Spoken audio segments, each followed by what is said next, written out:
You're already stable, Claire, why would we risk that now? That was my father's answer when I asked him for a loan to open my bakery's first storefront. Not a gift, a loan, with interest. But the answer still came quick, calm, final. And so familiar, it almost didn't hurt, almost. What hurt more was the way my mother looked at me afterward. Not angry, not disappointed, just soft. Like she was comforting a child who didn't get picked for the team. You're doing fine, sweetheart, she said. Chloe's still finding her way, you've always been the strong one. They meant it as praise, but it felt like a life sentence. 2 hours earlier, I had walked into their house with a basket of pastries, still warm, just out of the oven. My cinnamon twists always made Mom smile. And for a moment, I saw that familiar flicker in her eyes when she opened the door. Their kitchen hadn't changed in years, same maple cabinets, same cluttered counter. Same calendar pinned above the sink with Chloe's name circled 3 times. I sat down at the table, smoothed my skirt, and waited until my father finished reading the mail. Then I said it, there's a shop on Main Street, just opened up. It's small, but the location's perfect, I've done the numbers. I'd need around $20,000 to get it started, I was hoping. He didn't let me finish, that's a big ask, Claire, he said, glancing at my mother.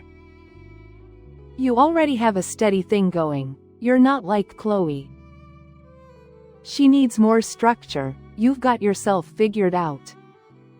There it was again, that quiet dismissal dressed as logic. The way they always treated Chloe like a falling kite and me like a brick house that didn't need patching. I nodded, smiled, said okay, like it didn't matter. But that night, as I locked up my home kitchen and looked at the flour on my hands, I realized something, they were never going to bet on me. Because I wasn't chaotic, because I wasn't struggling. Because I made it too easy for them not to care. That was the moment I stopped asking, and the moment I started watching. I started watching, not with bitterness, at least not at first, just curiosity. I wanted to understand what made Chloe so different in their eyes. It wasn't hard to see, she breezed into family dinners late. Always with some new plan tucked under her arm, skincare line, vegan bistro, pop-up art cafe. Her voice danced with enthusiasm, her eyes sparkled with the thrill of the next big thing. And our parents, they ate it up like gospel. Oh, Chloe, that sounds amazing, Mom would say, already pulling out her phone to share contacts. Dad, who never praised easily, would nod solemnly and say, just make sure you're prepared, we believe in you. Prepared, she never was.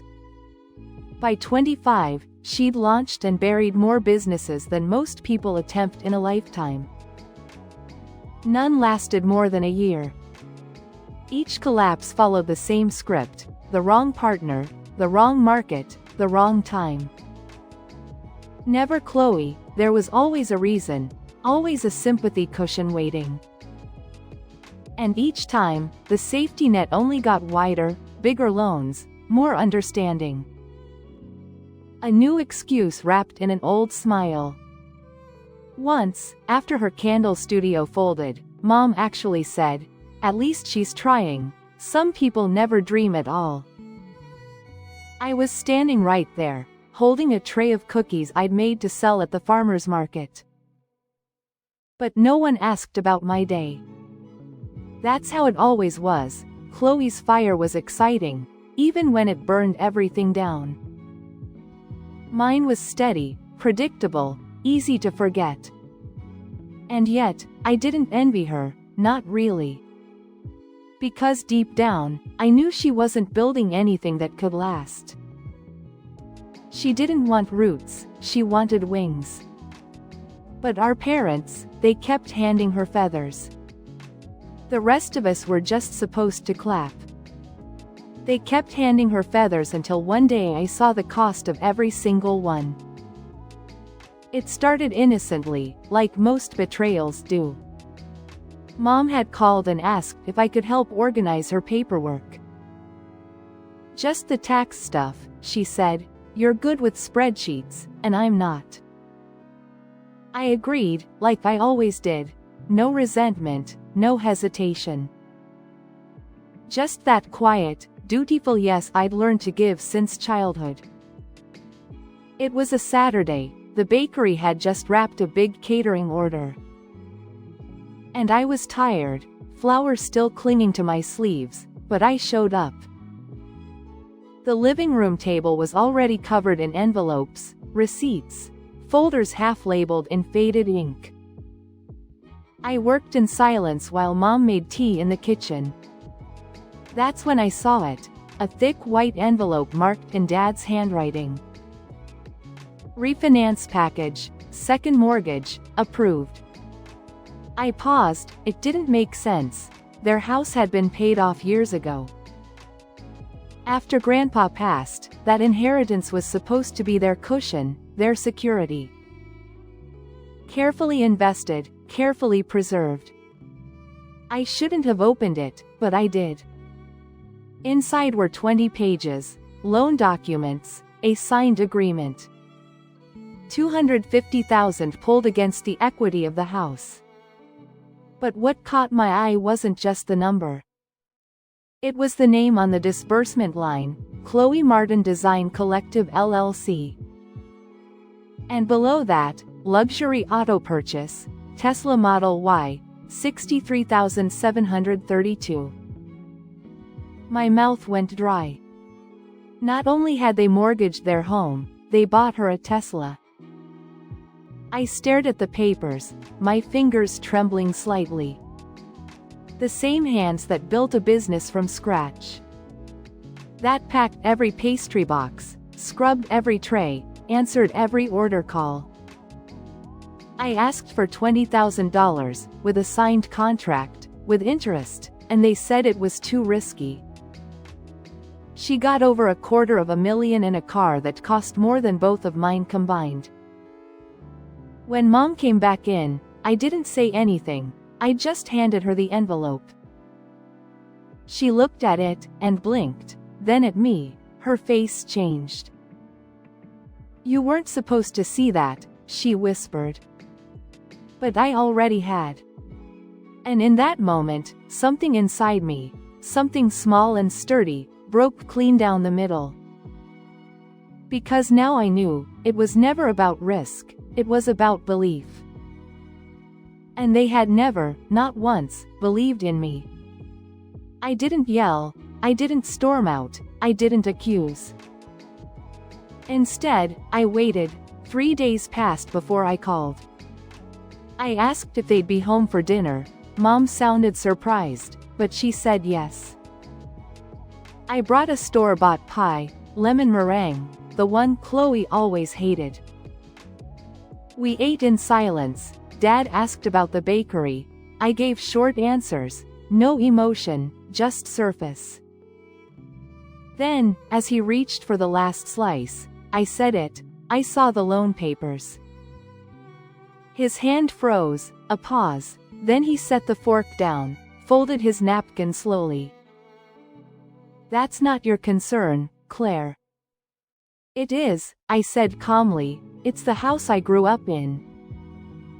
It's the money Grandpa left for all of us, and now it's gone. Mom tried to speak. I stopped her with a glance. You said no to me for $20,000 because it was too risky. You didn't even let me finish the pitch. But Chloe, she gets $250,000 in a Tesla. Dad's voice sharpened. She's starting something real, she needed the support. And I didn't. Chloe chose that moment to appear in the doorway. Loose waves, fresh manicure, eyes already rolled. "You're seriously making this a thing," she scoffed. "You've always played it safe, you never take real risks. You just sell cookies to rich moms." I looked at her, then back at Dad. "You think being steady means I don't deserve help? That stability equals invisibility." Dad stood. "This conversation is over." "No," I said, rising to meet him, "it's just beginning."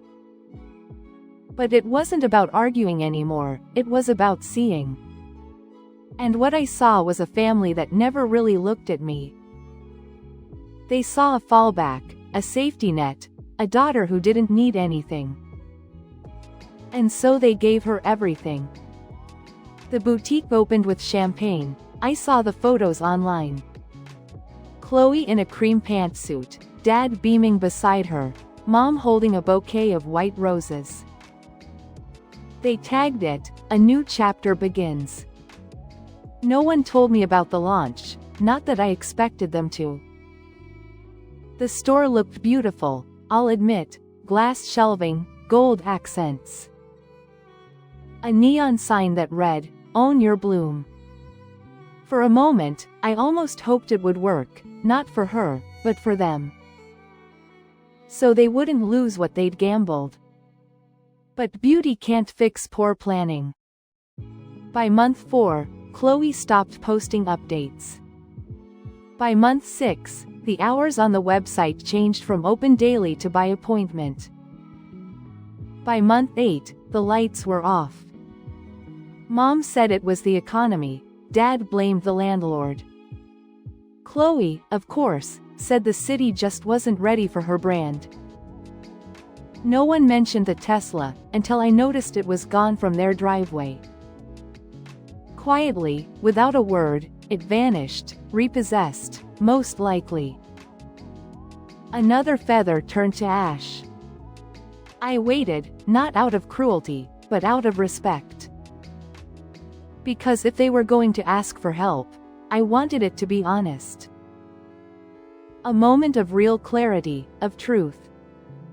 But instead, they pretended nothing had changed. They still smiled when I came by, still talked about Chloe's next project. Still asked how my bakery was doing, as if their walls weren't slowly closing in. Then one night, I drove past the house. A small white sign had appeared near the curb, pre-foreclosure notice, 30 days remaining. That was it, the house that held every birthday candle, every school photo, every childhood Christmas. About to be pulled from underneath them, and they hadn't said a word. They wouldn't, because telling me the truth would mean admitting I'd been right. And they weren't ready to do that, not yet. The dinner invitation came by text. Just 6 words. Dinner Sunday, just the 5 of us. No explanation, no apology, no mention of the sign on the lawn. I almost didn't go, but something told me I needed to. Not to make peace, to hear what they wouldn't say out loud. The house felt quieter than I remembered, hollow, somehow. Like the walls knew what was coming before I did. Chloe greeted me first, bare-faced, hoodie, no smugness tonight. Just a tired kind of performance. She poured wine like it was routine but didn't drink any herself. Mom tried to act normal, bustling between the table and the kitchen. Her smile was overdone, the roast was dry. Dad sat at the head of the table, unusually still. No small talk, no teasing, just watching me. We ate like strangers. Halfway through the meal, Mom cleared her throat. She folded her napkin with shaky fingers. "We owe you an apology," she said softly. I looked up. Dad added, "We didn't always get it right with you. You were independent so early, we stopped asking what you needed." It could have been a moment, a real one. But I've learned to wait before believing, and I was right to. Because then Mom said, "Chloe's trying again, she's looking into real estate this time." Something more grounded. Then Dad leaned forward, hands steepled. "We were wondering if she could stay in your rental property. Just for a year, until things are more stable." There it was, not a question, not even a request, a strategy. The apology was never the point, it was just the soft lead-in. I set my fork down, took a breath, then looked at each of them in turn. No, one word, flat, unmoved.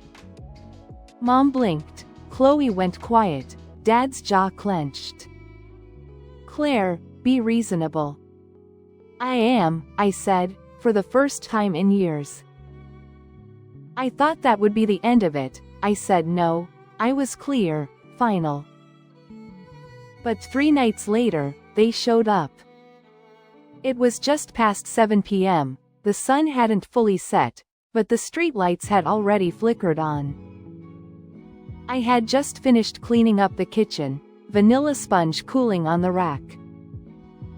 The radio still playing oldies in the background. Only You by the Platters came on, that used to be Dad's favorite. He'd hum it under his breath when he was fixing the sink or mowing the lawn. Funny how something so gentle could feel like a warning now. I heard the knock. When I opened the door, all 3 of them were there. No coats, no luggage, just worn expressions and heavy silence. Mom's eyes were red, her cardigan inside out at the cuff. Chloe stood behind her, arms crossed, face pale and tight. And Dad looked small, like something in him had caved in. "We didn't know where else to go," Mom whispered. I didn't move, just leaned against the doorframe, arms folded. "Claire," Dad said slowly, "we made mistakes." The words landed flat, they weren't lies, but they weren't enough. "You always said I was strong," I replied. "Said I'd be fine without help, and you were right." I let the silence stretch. "You didn't see me because I didn't scream, I didn't crash, I didn't need cleaning up." Dad's mouth opened, but no words came. Chloe finally stepped forward. "We're not asking for much, just a place to reset." I looked at her, really looked. The girl who once lit up birthday parties. Who used to sing to the radio with a brush in her hand. Now couldn't meet my eyes. "I have a home," I said. "You don't, that's not a coincidence." I stepped outside, pulled the door closed behind me. Then I said the last thing I ever planned to. "You believed I didn't need anything, now I believe it too. So whatever happens next, it won't happen here." And I walked past them, down the steps, into the quiet, without looking back. I didn't look back that night, but I didn't sleep either. I sat on the edge of my bed, lights off, the house too quiet. Outside, a storm rolled in, slow, low thunder, wet sidewalks. The kind of weather that used to mean grilled cheese and tomato soup at the old kitchen table. Back then, Mom would hum while stirring the pot. Chloe would beg for extra cheese, Dad would complain about the mess. But still finish every last bite. That was another life. Still, memories don't ask permission, they sneak in. By morning, I had made a decision, not from guilt, from finality.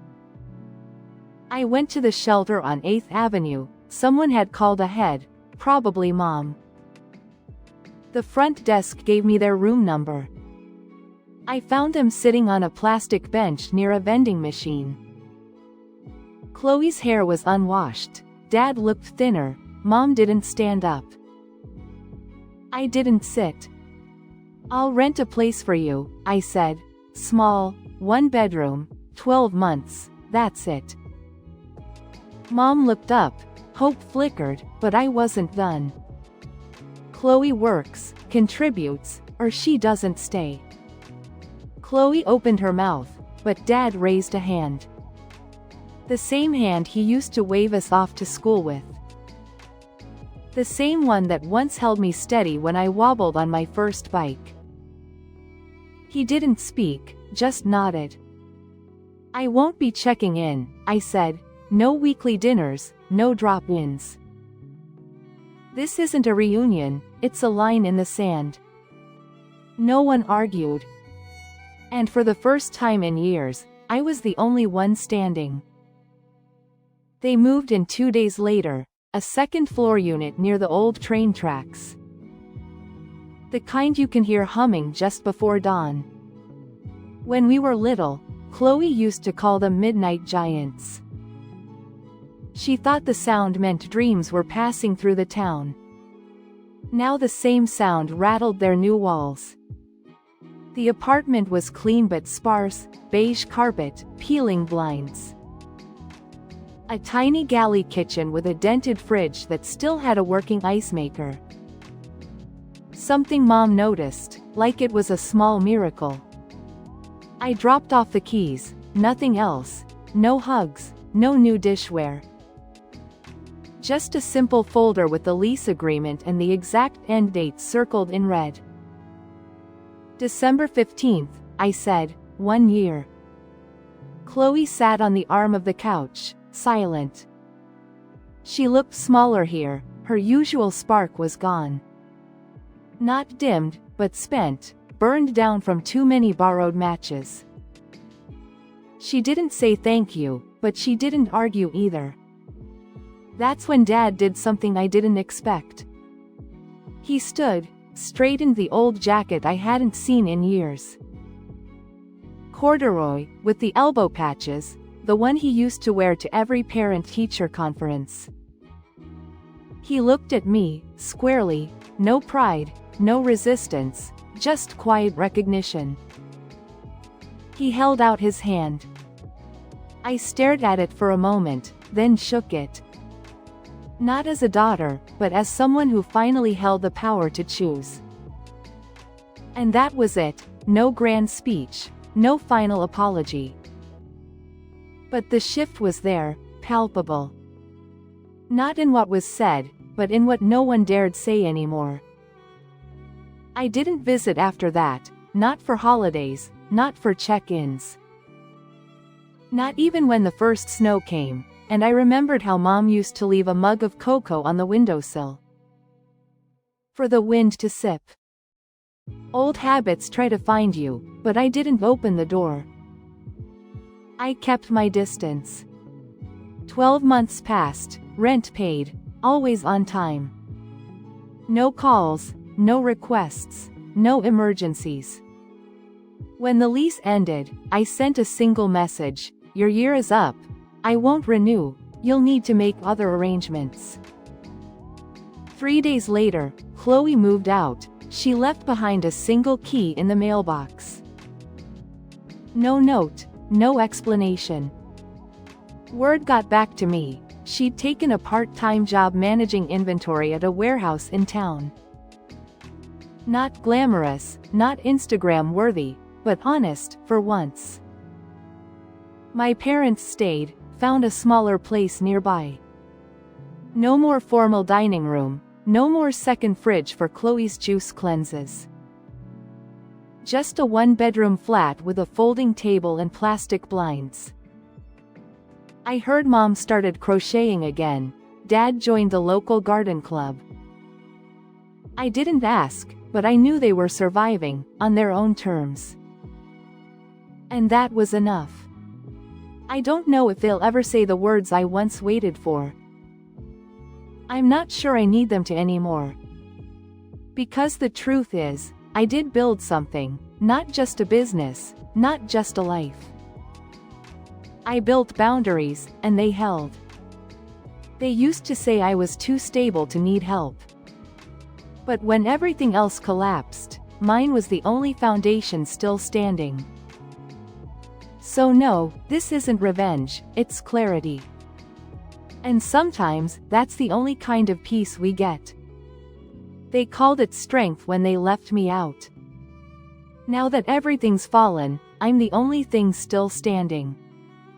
If this story echoes something in you, share it below. You weren't invisible.